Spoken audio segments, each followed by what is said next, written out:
इस तरह के रेफ्लिसिया दुनिया के सबसे बड़े पुष्प हैं। सड़े हुए मांस की गंध के कारण उन्हें लाश का पुष्प भी कहा जाता है। दुनिया के सबसे बड़े पुष्प के रूप में मुझे यकीन है कि वे बहुत सारी मादा युग्मकोभिद उत्पन्न करते हैं, लेकिन इस आकार में मुझे नहीं लगता कि मैं उस पुष्प के अंदरूनी हिस्सों की खोज करना चाहूंगी। आइए एक पुष्पी पौधे में मादा युग्मकोभिद की संरचना, कार्य, स्थिति के बारे में जानें, जो थोड़ा अधिक प्रबंधनीय है।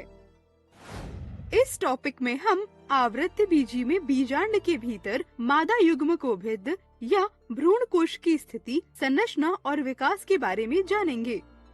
पुष्पी पादप में एक जायांग होता है, जिसमें एक अंतस्थ वर्तिकाग्र छोर, एक लंबी वर्तिका और एक फूला हुआ अंडाशय होता है।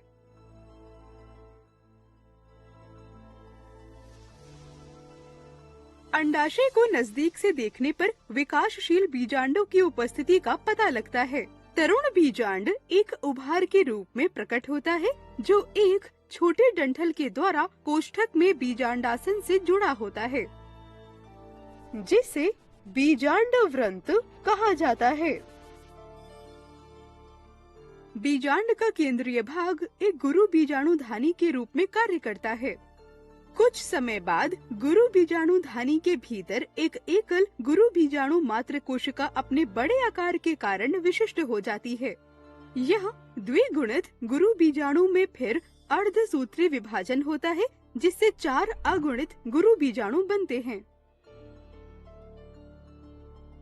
इन 4 में से 3 कोशिकाएं अपभ्रष्ट हो जाती हैं। शेष कोशिकाएं तब बढ़ जाती हैं और केंद्रक समसूत्री रूप से 3 बार विभाजित होता है, जिससे 8 केंद्रकी बनते हैं, जिससे भ्रूण कोश के 8 केंद्रकित चरणों का निर्माण होता है।